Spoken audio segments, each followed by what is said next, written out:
আমাদের প্রাক্তন মুখ্যমন্ত্রী বাংলার জননেত্রী মমতা বন্দ্যোপাধ্যায় তার রাজনৈতিক ক্যারিয়ারে যদি যে লম্বা ক্যারিয়ার সেটাকে যদি আমরা সঠিকভাবে মূল্যায়ন করি তাহলে মমতা বন্দ্যোপাধ্যায় একজন গ্রাসরুটের মানুষের সঙ্গে নিবিড় সম্পর্ক স্থাপন করেই কিন্তু বাংলার রাজনীতিতে তিনি প্রতিষ্ঠিত হয়েছিলেন। লাস্ট 2021-এর নির্বাচনের পর তিনি তেনার ভাইপোর প্রতি বেশি আনুগত্য দেখাতে গিয়ে তেনার দলটাকেও আজকে বিরোধীতে নিয়ে এসছেন। শাসক দল থেকে তেনার যে শক্তি সেটা ক্ষয়িষ্ণু হয়েছে, শক্তি কমজোরি হয়েছে।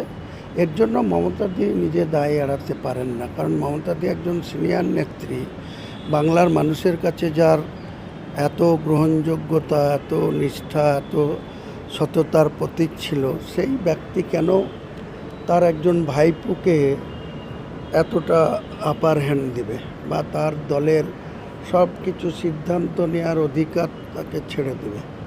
এটা আমরা বারবার বলেছিলাম যে অভিষেক বন্দ্যোপাধ্যায় অনেক বয়স কম, তিনি তিনবার পার্লামেন্টের মেম্বার হয়ে গেছেন, তিনি আপনার পরিবারের সদস্য, নিশ্চয়ই আপনি তাকে ভালো থাকুক, শক্তিশালী থাকুক চাইবেন।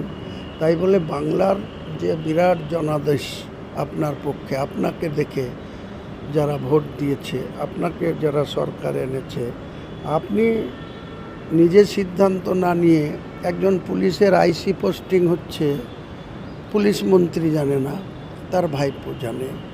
একজন পুলিশের এসপি নিয়োগ হচ্ছে, পুলিশ মন্ত্রীর নলেজে নাই, অথচ তিনি বলছেন আমি সব জানি, সব খবর আছে। কিন্তু বাংলার বিভিন্ন জেলায়, বিভিন্ন প্রান্তে, আমাদের মুর্শিদাবাদ জেলায় যেসব ওসি আইসিদের পোস্টিং দেওয়া হতো, এসপিদের পোস্টিং দেওয়া হতো, একদম কোনো তাদের যোগ্যতা বা তাদের সিনিয়রিটি বা তাদের মানুষের সঙ্গে তাদের ভালোভাবে ওসি চালানোর, ল অ্যান্ড অর্ডার দেখার অভিজ্ঞতা, এসবের কোনো গুরুত্ব ছিল না। একটাই গুরুত্ব ছিল যে প্রতীক জৈনের মাধ্যমে বা আইপ্যাকের মাধ্যমে বা অভিষেকের ঘনিষ্ঠ ব্যক্তিদের মাধ্যমে টাকা পৌঁছাতে হবে, তাহলে তার যোগ্যতা মাপকাঠি সম্পূর্ণভাবে ওখানে পোস্টিং পেয়ে যাবে।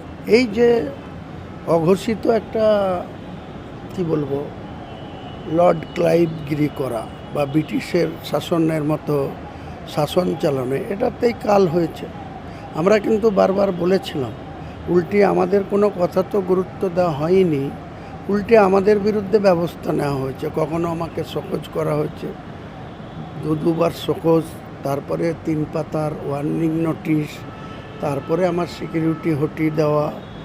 আচ্ছা, আমি তো এমন কিছু আলাদা কিছু ডিমান্ড করিনি যে আমাকে বিরাট ক্যাবিনেটের দপ্তর দিতে হবে, আমাকে আরও কিছু দিতে হবে, আমাকে কোনো কর্পোরেট সেক্টরের চেয়ারম্যান করে দিতে হবে, বলিনি তো।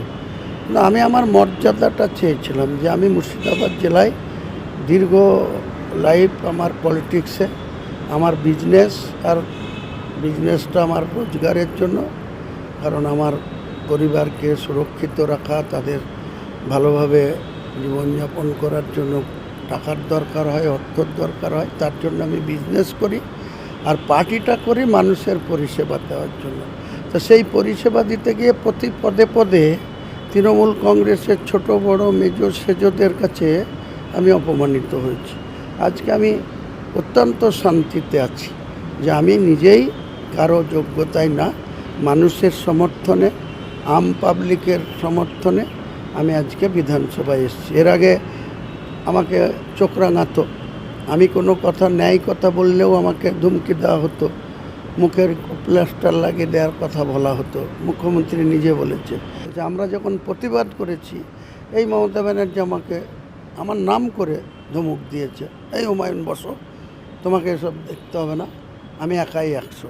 আজকে মমতা বন্দ্যোপাধ্যায় যাদেরকে এত প্রিয়জন ভেবেছিল, জাভেদ খান, শিউলি সাহা, আকরুজ্জামান, সাবিনা ইয়াসমিন, তারা আজ কোথায়? তারা তার প্রতীকে, তার দয়ায় নির্বাচিত হয়েছে, তার পিছনে আঙুল তুলছে, তাকে বলছে অ্যাডভাইজার হতে। এদের মতো নির্লজ্জ, এদের মতো লোকেদের সঙ্গে আমাদের কোনো দিন মিলবে না। আমরা এটা পৃথিবীতে এসছি, খালি হাতে এসছি, খালি হাতে চলে যাব। এমএলএ থাকতে হবে, তাও কারো কাছে দস্তখত লিখে দেবো না। বা রাজনীতি করছি মানে রাজনীতিতে অন্যায়কে সমর্থন করতে হবে। অন্যায়ভাবে রাজনীতি করলে ক্ষণস্থায়ী সে চেয়ার পাবে, মানুষ তাকে ভয় করবে, কিন্তু দীর্ঘমেয়াদীভাবে সেটা হয় না। এটা মমতা ব্যানার্জির লাস্ট এই 4 বছরের আচরণের জন্য আজকে এই অবস্থায় এসে আপনি যে কথাগুলো বললেন, এখন যে অভিযোগগুলো করলেন, এই একই অভিযোগ তো যারা বিক্ষুব্ধ তৃণমূল বা নব্য তৃণমূল যাদেরকে বলা হচ্ছে তারাও করছেন। তারাও অভিষেককে দোষারোপ করছেন, আইপ্যাককে এত গুরুত্ব দেওয়া তার দোষারোপ করছেন। আপনিও যে মানে আপনার সঙ্গে বক্তব্যের সঙ্গে তাদের বক্তব্যের কোনো ফারাক নেই, কিন্তু আমি আপনার কাছে যেটা জানতে চাইবো সেটা হচ্ছে আপনি কি যখন দলে ছিলেন তখন দলের ভিতরে থেকে এই অভিযোগগুলো করেছিলেন, নেত্রীকে জানিয়েছিলেন যে এটা কিন্তু সর্বনাশ হচ্ছে? নিশ্চিতভাবে আপনাকে ডেট মেনশন করে বলবো যে আমি বলেছি, আমার কথার কোনো গুরুত্ব দেওয়া হয়নি, উল্টে আমাকে চমকানো হয়েছে, ধমকানো হয়েছে। আমি মাননীয় সুব্রত বক্সী রাজ্য সভাপতি, তার সামনে এসব প্রশ্ন তুলেছি অভিষেককে ক্যামাকি স্ট্রিটে। 19শে জানুয়ারি আমি মমতা ব্যানার্জিকে জিজ্ঞেস করবেন তার অবস্থান কোথায় ছিল। 19শে জানুয়ারি 2024-25 রাজ্য কালীঘাটের নতুন মমতা ব্যানার্জির বাড়িতে যাওয়ার আগে ডান দিকে দেখবেন নতুন একটা বিল্ডিং হয়েছে, সেখানে মমতা ব্যানার্জি মুর্শিদাবাদের 372 জন নেতা, এমএলএ, সাংগঠনিক নেতা, পঞ্চায়েত সমিতির সভাপতি, ব্লক সভাপতি, তাদের নিয়ে মিটিং ডেকেছিল। সেখানে কে ছিল? মাননীয় সুব্রত বক্সী, ফিয়াদ হাকিম, অভিষেক বন্দ্যোপাধ্যায়। তো তারা বক্তৃতা করেছিল, করার পরে আমাদের জেলা ভিত্তিক 4 জনকে বক্তৃতা দিতে দিয়েছিল। খলিলুর রহমান জেলা সভাপতি এমপি, তাকেও বক্তৃতা দিতে দেয়নি। কিন্তু उन्होंने डिसाइड करने नहीं सकता है उनका अपोजिशन लीडर कौन होगा। अपोजिशन लीडर डिसाइड करता है, पेरेंट पार्टी डिसाइड करता है। एंड जो ओल्ड प्रैक्टिस एंड प्रेसिडेंट्स जो है उसका माफिक तो अपोजिशन लीडर होता है। विधानसभा का परंपरा है, पार्लियामेंट का परंपरा है, पेरेंट पार्टी जिसको नाम देंगे उसको अपोजिशन लीडर बनाएगा। वो वोट पोट का किसी जरूरत ही नहीं है, कुछ जरूरत नहीं है, समझा? कुछ जरूरत नहीं है। 2 नंबर, जो पार्टी से एक्सपेल होगा वो कैसे पार्टी का लीडर होगा? अरे हम लोग कोर्ट में जा रहे हैं, हम लोग बोल रहे हैं कोर्ट का जो स्पीकर को जो डिसीजन है वो इलीगल डिसीजन है एंड ए मोटिवेटेड डिसीजन। आप लोग कभी देखा है आज से कब हुआ अपोजिशन लीडर? आप लोग ऑर्डर देखा है? नहीं, हम आपको पूछ रहे हैं, आप लोग ऑर्डर देखा है? अरे कोई ऑर्डर नहीं देखा है, नो लेटर आप लोग देखा है? और 59 एमएलए को जाके पूछिए, आप लोग देखा है जो उसको अपोजिशन लीडर बना है? देखा है? कुछ नहीं देखा है। असेंबली को तो वेबसाइट है, वेबसाइट में ऑर्डर है।